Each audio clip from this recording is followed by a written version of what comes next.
if I was to give anyone advice as a manager, don't poll your team. Yeah. Figure it out, learn how to do it, learn what they want and go for it. And it's okay to fail and bomb, learn from that and then pick the next one.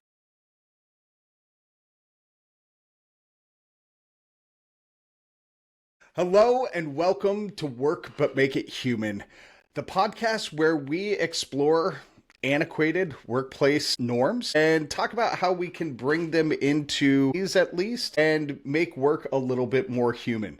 Today, we're going to be talking about teams, culture, and more importantly, laughter at work.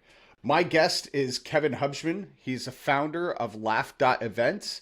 Kevin helps companies connect their teams through play, improv, laughter, but not the kind of forced, awkward team building events that you've probably all been through before. So, Kevin Hubschmann, thank you for joining us today. How are you doing today? Thank you for having me. I'm stoked to be here. I'm excited to chat. I'm glad to have you here, man. You and I laughed a lot in our pre-call, which is great. We're going to laugh a little today. I hope some people out there laugh along with this. Kevin, to start off, I've got a brand new icebreaker. I didn't prep you for this, but for this show, my icebreaker is, what's the most absurd workplace policy you've ever seen? So to give some context, I have worked only one other place in my whole life outside of my own company, and it was a wild place to work. So I am the worst person to answer this question because bath of the cultures I've been in are wacky and awesome. So the wildest workplace culture, I mean, gosh, I gotta go back. I can't, I'm like, I don't, I think I just gotta go. I think one of the things I saw, it was a company that did, I don't even know if this counts as to your question, but I knew a friend that worked at a company that they would say, "Hey, you can order DoorDash or something if you stay late and work." And people started to be like, "Okay," and then DoorDash started to offer groceries, so people started to order like full weeks worth of groceries. And Awesome. suddenly someone would like come up and they would be like, we got an order for Kevin. And it was like, like 8 things of bounty. So I I thought like that it. that was an absurd thing that they're like, it's kind of like, hey, someone's like, I have a brilliant idea. Let me have everyone work really hard and we'll pay them in, goods. And then suddenly no one was paying attention. And then everyone started to do their weekly grocery shopping, which I thought was so funny. Like walking out of like a really nice big building and with like all of your groceries. Wait, so the company would pay for that DoorDash if they Yeah. stayed late? Thinking it That's was even food. better. Yeah. Yeah. Thinking it's like, hey, you ordered dinner. Well, if you work late, we'll cover your dinner. And people are like, hey, we're going to order, the chicken parm for the fam for tonight. Yeah, exactly. And they're like, That's and awesome. chicken parm's quite messy, so we might as well order a lot of paper towels. I love it. I love it. All right, cool. I dig that one. So, Kevin, what made you start Laughed Out Events? Well, like I said, in my only other place that I worked was a company that had like amazing culture. Like so much so that I would tell my friends about where I worked and they were like, this isn't a real place. And, I had to like claw my way into making it to this place. It was at a company called Splash. I worked for free for them for quite a while and then eventually hourly and eventually getting commissioned off of like email credits. And it was just like kind of fought and clawed my way there because the company wasn't anything, but I just wanted to be a part of the vibe and the culture of what it was because it just seemed like a lot of fun, really scrappy. And I was young and I was like, this is what I want to be a part of. So I was already drawn to that very entrepreneurial new environment where, move fast and break things and be vulnerable and innovate and all these different things. And so, the co-founders there were absolutely amazing, Ben Hinman and Brett Boskoff, and they put awesome people. They were really focused on obviously great talent, but great people as well. And so there was even times where they would hire people for a role that they had no experience doing. Like they hired like a project manager for a sales role because he killed the interview, and he's like, "You're actually a pretty cool guy," So it was like that's how invested they were in the culture, but the product was really, really also innovative and awesome. So I say all that to say they created this like environment where work could be fun, and that was my first inkling of it. So I never lived in a cringy work environment. I've never been a part of a work environment where you need to act a certain way, even dress a certain way. The only time that I was ever told that I was not dressed properly at work is when I was wearing like a Kevin Durant jersey at work. And I was like, you're right, that is not appropriate. Like I should not be doing that.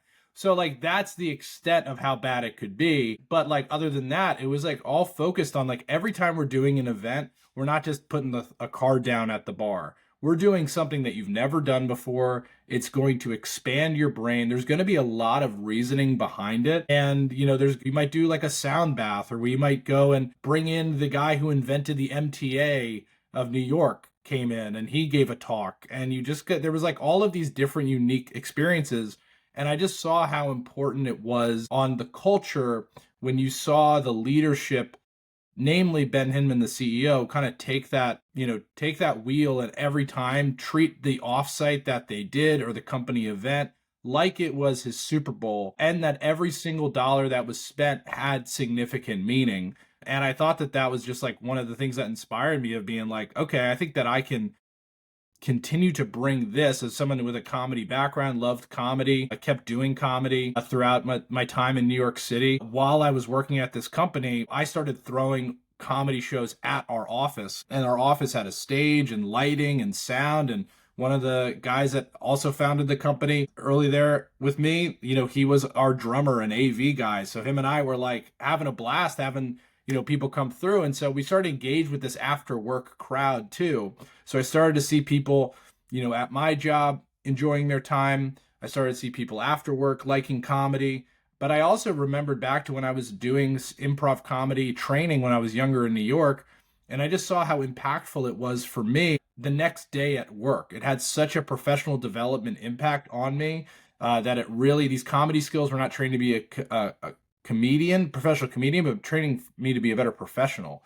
So I kind of just through all of those experiences, that's when I really tried to go full time with Laughed Out events. We brought comedy and laughter to corporate audiences through really fun games, and then eventually started rolling out something called Laughing and Development, which is professional development and training to help people develop these comedy skills to better help themselves professionally. That's awesome. Have you seen like the fruits of that labor with Laughed Out events where you've witnessed that culture shift during one of the events and you can see kind of the frigid air melt away and the toxicity kind of like just go away? I mean, 100%. I think it kind of, we've seen it obviously culture shifts can't happen with one event, but you can see people's mentality shift and they shed what I call their 5 to 9 personalities, or 9 to 5 personalities, and they show their 5 to 9 personalities.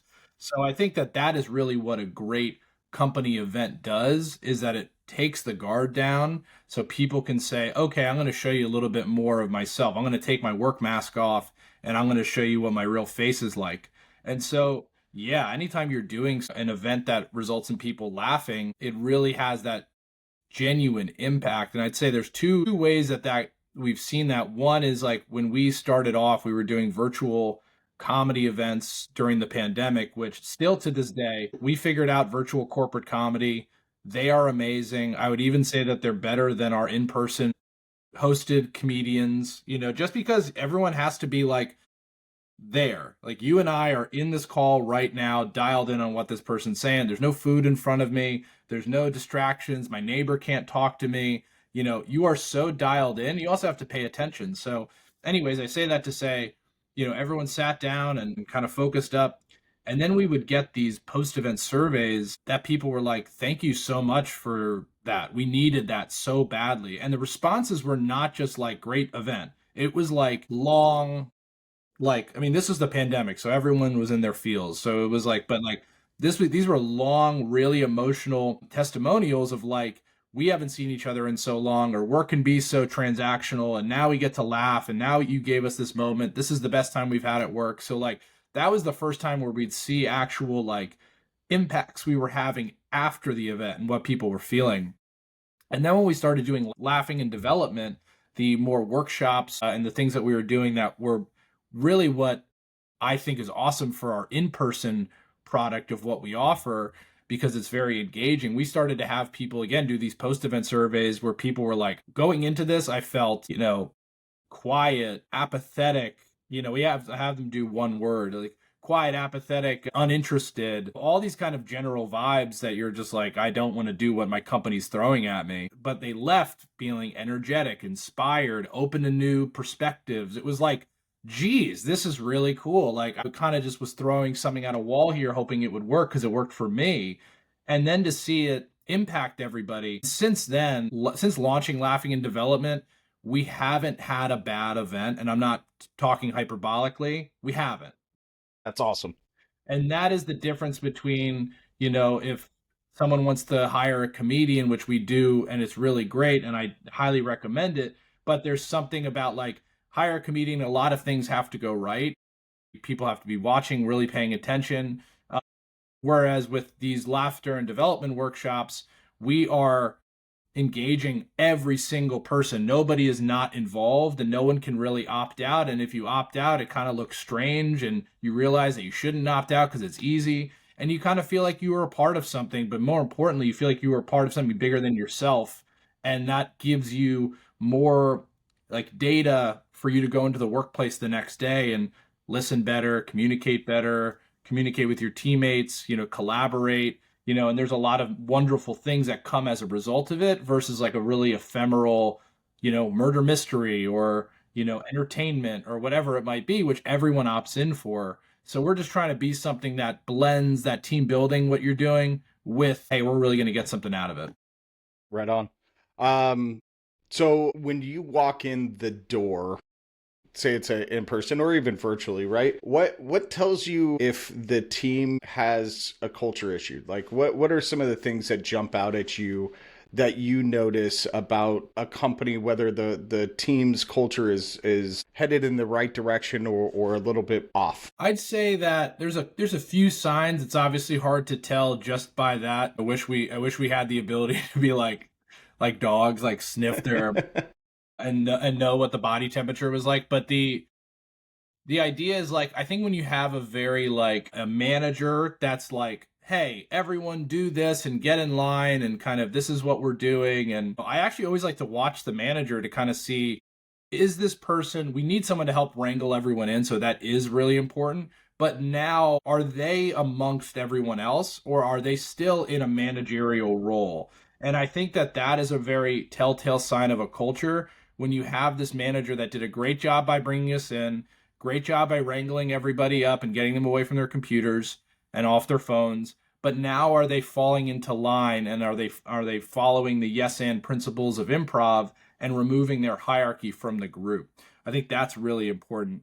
I think another thing is like, you can just kind of tell how much fun a team has had by how long it takes for them to kind of get into it. And I actually see like the quieter they are in the beginning, sometimes the loudest they will be at the end, because you can kind of see that there's been so much pent up exhaustion and frustration and just boredom of whatever they're doing. So they're so not into it to start. And then, maybe it takes 5 minutes, 10 minutes to get into it. And then by the end of it, they're the ones that are like doing a huge crazy movement or a huge crazy action in a scene that we're doing at the end. We do this game at the end of a lot of our sessions called Whose Shark Is It Any Tank? And it's kind of like an improvised Shark Tank, super fun. But we have teams that go nuts during this time and say crazy stuff. And it's all in line and funny, but it's like it allows people to go, oh, all right, that coworker, we finally gave them an opportunity to feel supported. And I think that's really the things that I look for. One, you have a manager and everybody, like, because you could be doing it with executives and everyone. You want everyone to fall in line. That's what I said in the beginning. Fall in line. Everyone's equal here. Everyone's just ones, right? And the other thing is the people that are quote unquote introverted, that just means that they're not comfortable in the environment that you've been giving them so far. So that's what this time should be, is like everyone works differently. So that comfort level is going to come in all different shapes and sizes. And we call it introverts, extroverts, what have you. But with improv, you're tearing down expectations, mistake making, all these different things that make people put a barrier up. And you're creating the supportive environment where you're tossing your arms around people metaphorically, and you're saying, like, we got each other's backs. And I think when you instill that, you realize that the quietest people are making the biggest noise because they, until this point, had not felt heard and seen and felt like they could take this step.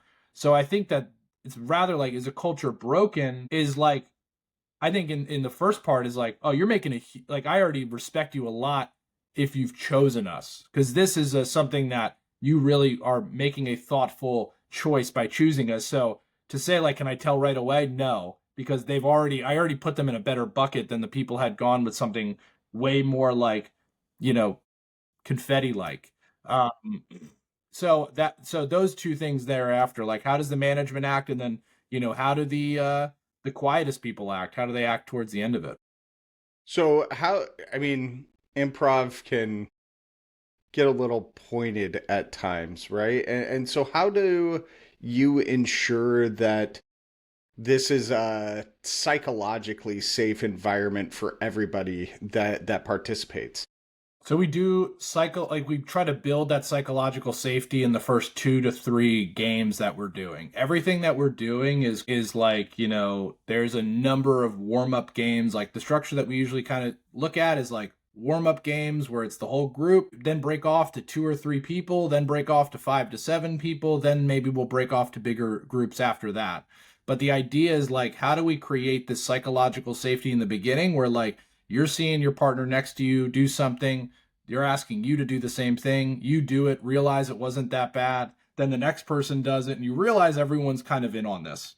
And so that's one thing, also just like kind of creating those rules of, like, what is it that we are doing? What is applied improv? We're not going and asking you to be on Whose Line Is It Anyways, and, or be Robin Williams and be hilarious. We're not asking that at all. So we have to debunk that in the beginning, that, like, this isn't stand-up comedy. You're also not in an improv show. You are training. And so what we are doing here, think of these early things that we're doing are calisthenics, warming our bodies up. So we're doing eye contact, or we are moving around the room, feeling the whole space out, or we're making sounds next to each other, or saying our name in an alliterative fashion so people remember it, and being a little goofy and making a movement. It's all these different things that you build psychological safety by looking at the person across the room for you and say, oh, that person is doing something that makes them uncomfortable and they survived it. I'm doing something that makes me uncomfortable. I'm surviving it. And you just realize that these barriers can take like 5 minutes tops to get through. And then people are off to the races. Awesome. You had talked about, you putting companies that call you in above the rest culturally, just because the simple fact that they're bringing you in. What role usually within a company is the one who reaches out to you and brings you in? I mean, almost typically it's someone that's the head of the snake of the department. It could be a VP, it could be a manager. Sometimes it's the individual contributor that's tasked with doing that, which I don't really recommend. And what I'd say is, like, the thing that I love, and I've had so many of these pitches, and I talk to people, and I get them so excited, and I tell them all the benefits of what they're going to do, and I compare it to what what they have in mind, and then, what they're going to do with us. And then I go, oh, is everyone deciding? And they will say, oh, we took it to a vote. And I'm like, no, why? Like, why would you do that? You just blew all of the, like, work that we just did, because what you're going to do is you're probably not going to call it what I want you to call it, which is laughing in development. You're going to call it improv. People are going to get really freaked out. People are going to think that they have to perform. And so that's another thing where it's like, I hate when people bring things to a vote, because you're basically saying, do my job for me. I'm so not in tune with what we need as a department or an organization, or even you in our one-on-ones on, like, what you need to grow, that I am going to let you decide. Because if you guys decide that you want to do laser tag more than you want to do bowling, and then it's like, then you're happy with me. It's like really kind of silly that I'm like, one, Should people be spending their company dollars on this? Sure. I'm nothing against that. I've had a lot of fun at company events doing that. But what are you doing? If that isn't what your team needs, that's one thing. You should be picking it. You should be really dialed in to what your team needs.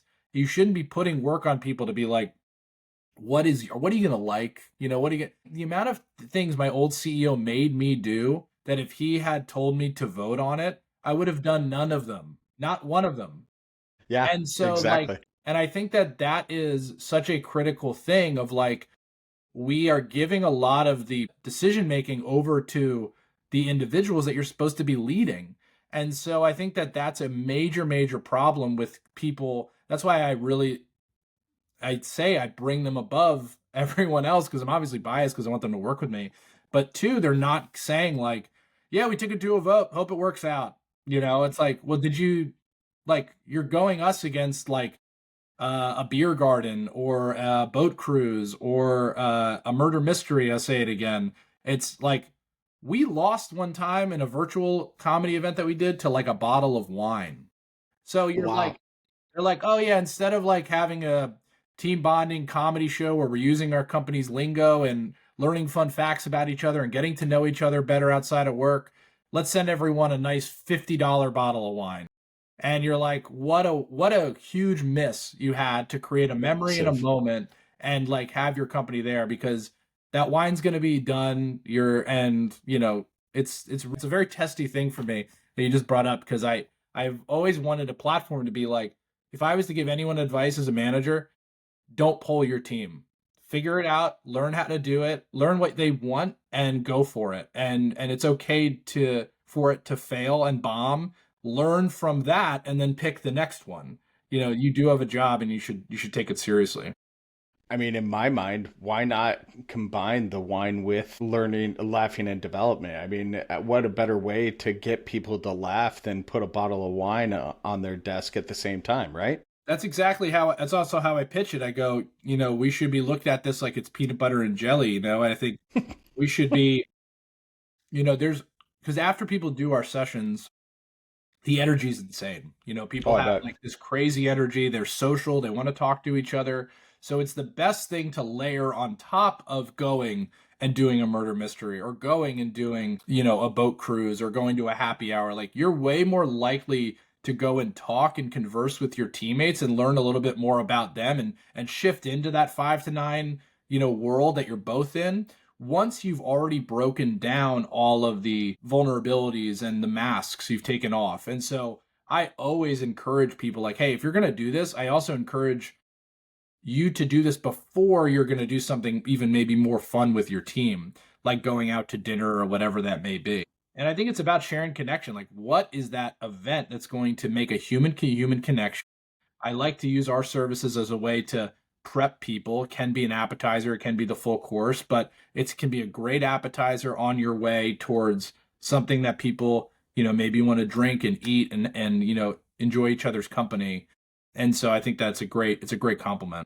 How many people are typically in one of your sessions?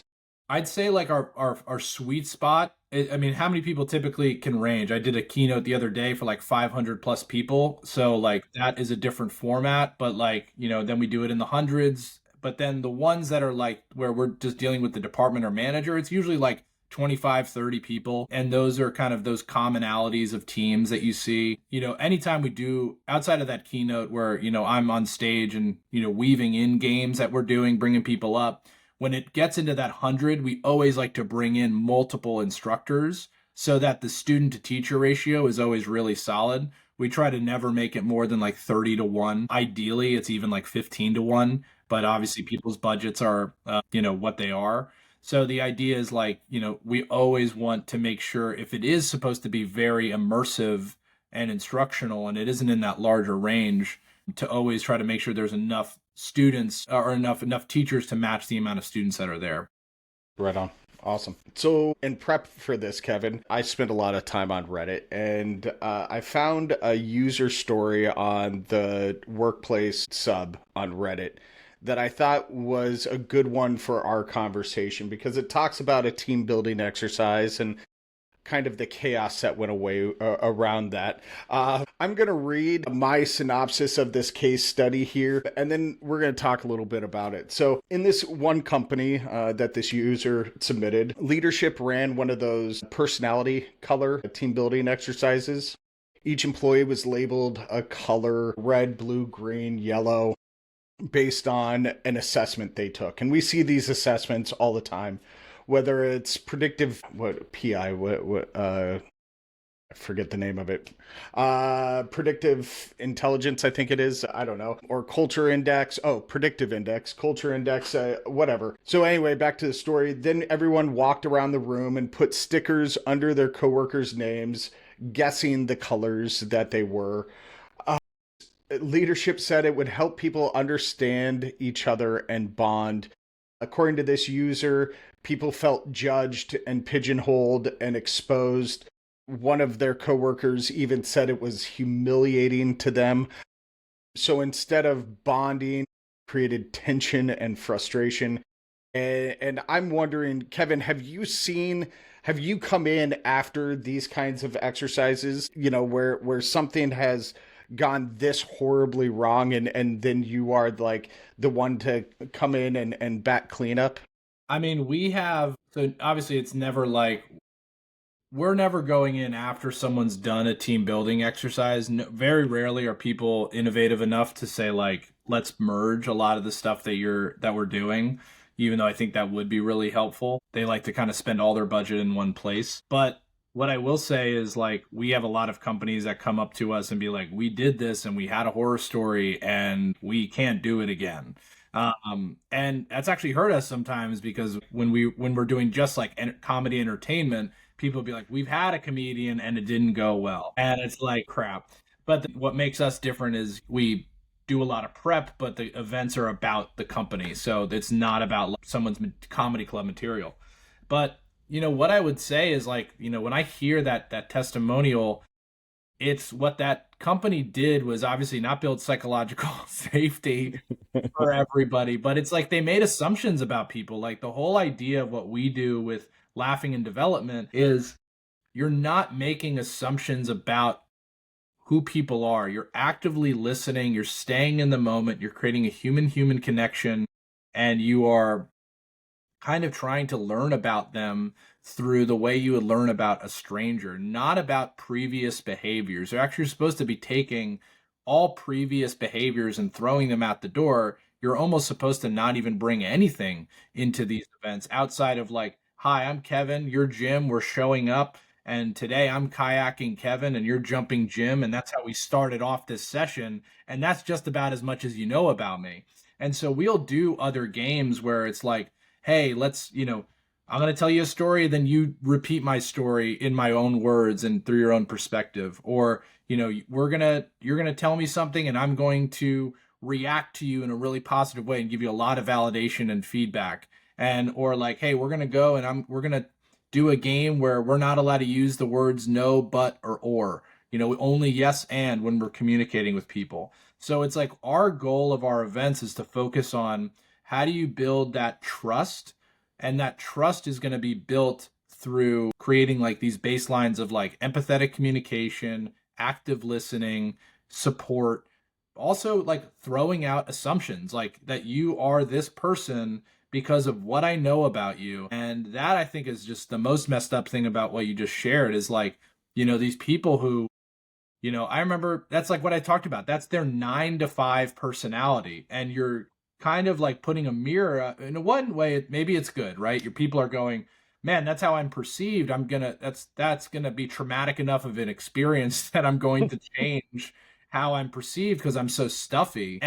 But like that is not the way to do it. The way to do it is helping people be like, all right, show me some of your 5 to 9 personality. And I think that like that is such a 9 to 5 event that like I love doing those personality tests, by the way, when they did that, because I liked it for my manager to have.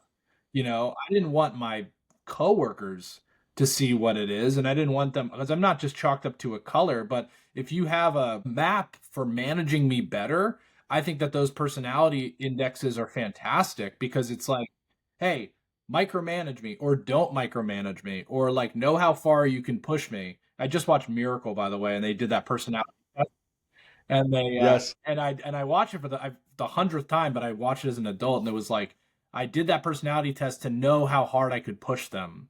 And that was kind of the whole goal. And there were certain people that didn't take the test, like Jim Craig, the goalie. Like, and it was like, I now know that like you're someone that's a different way to manage. You're getting managed completely differently because you refuse to take the test. So it's like this idea that managers should be using that as such an awesome blueprint that they get. Because what sucked when I did it is like I was like, great, they get me. I agree with a lot of this stuff. Some of it's harsh, but you know, it's real. Now this manager gets to learn me, and they threw it out. They didn't do anything with the information, and it was such a big waste because it wasn't for me, it wasn't for my coworkers, it was for my manager.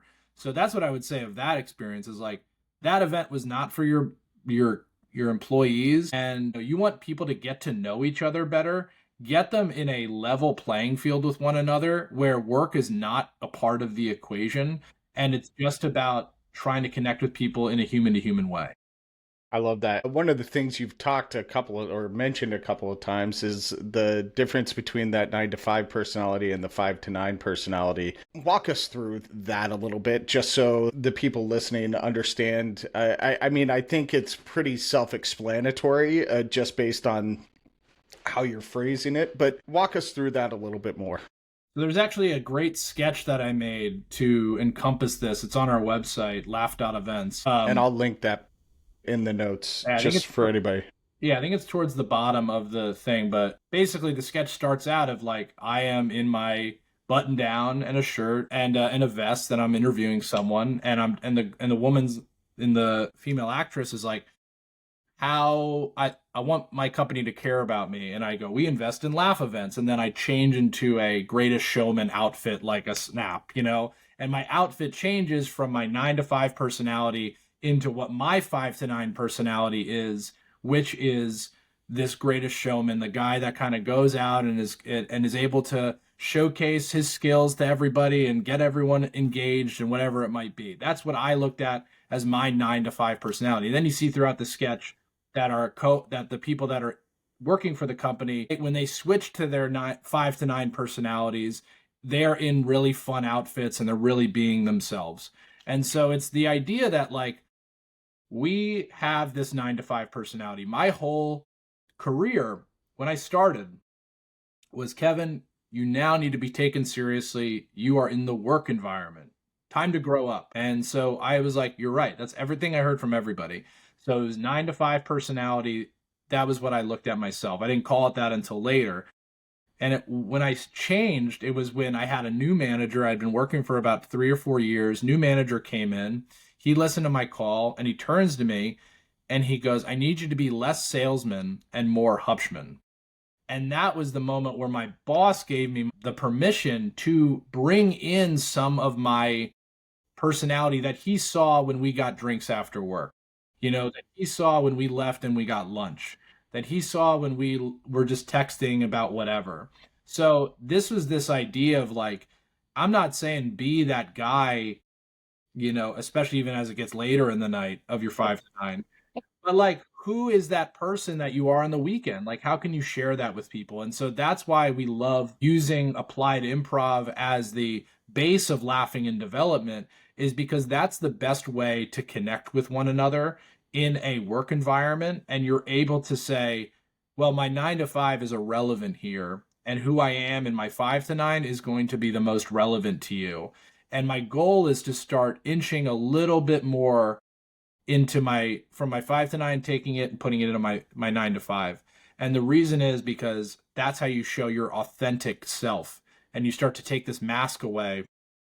And it's up to your leaders to say, I'm giving you permission to be yourself. A lot of people are like, I want them to, they're so stiff on the phone, or, you know, the team is really tense, you know, not to quote another Disney movie, but attitude reflect leadership, by Julius from Remember the Titans, you know. And I think that is a really important thing to remember, is like, if you are not vulnerable as a leader and you're not giving your team permission to be themselves, how the hell do they know to be themselves? And so I think I was very lucky that my CEO, who was my guy that I looked up to, and my mentor, he was a wild guy. He was always wearing his heart on his sleeve and always showcasing his personality. And I felt like, okay, this guy's being himself, I can be myself. And then when you get further permission from direct managers to be yourself, you can start being yourself even more. So it is a culture from all the way down, because the managers need to look at the executives and go, all right, well, if they're doing that, if they're feeling themselves, like, then I can feel that way. So I think it also is like, top down of creating that, psychological safety that you can make mistakes. I was listening to the CEO in NVIDIA do a podcast the other day, and I loved this snippet from him, but he was like, people need to know that you're willing to make mistakes as a leader and you're okay with accepting mistakes, because that allows you to pivot faster. And so if you are vulnerable enough as a leader that you show that it's okay to make mistakes, then you can make changes in your company and you can justify that change because you're so used to change management, and you can say, hey, we're making some new stuff, and not people going, but we've always done it this whole way. And so I think, it's a long-winded answer to your question, but I think it's kind of just showing your most authentic self, and that comes from the top down and people giving you that permission. I agree wholeheartedly. And we talked about this in the pre-call. I, in my career, spent 25 years in an industry that I felt like I had to put work gym on, and work gym and home gym wasn't it ever really the same guy. Mhm. And so my wife wouldn't come to industry events with me, right? She didn't want to be around that work gym because I felt that I need to put a mask on just to show up for work. I felt like I needed to do, the a hot foot and a tap dance and, kind of like do a bow, and not everything needed to be a performance. And I could be serious, and I could not be self-deprecating and still be taken seriously, right? And one of the most freeing moments was starting my company and showing up to these industry events where I could just be me and be authentically who I am. And now I've built friends almost 4 years into this, entrepreneurship journey, who know me as this Jim, didn't know me before. And those people have now seen, okay, this is who he really was, right? And it was a bit of a mindset shift for them who have known me for, a dozen years or more, to say, oh, wow, he felt he had to put this mask on, right? But for anybody listening out there, be your 5 to 9 self, even at work. And for those leaders out there, allow your people to bring that authenticity in, because that's going to get them to work more. They're going to give more discretionary effort, I guess, at the end of the day, when they're able to show up authentically who they are. Do you think I'm off base in that statement? No, I think as a manager and as a leader, I think you need to get people to want to work for you. Like, I think that is that, like, the missing element in management training these days is like, how do you get people to like go to war for you? And I think that in order to do that, you need to show vulnerability, and you need to show that like you're okay with people making mistakes, and you're okay with people showcasing themselves, and you're trying to harness them individually and individually manage people instead of managing a team as a whole. And I think that is a really tough task. That's why they, pay managers more base salary than everybody else, because it's a lot more psychological to get people motivated. And so I think that, creating that, what is that motivation for everybody?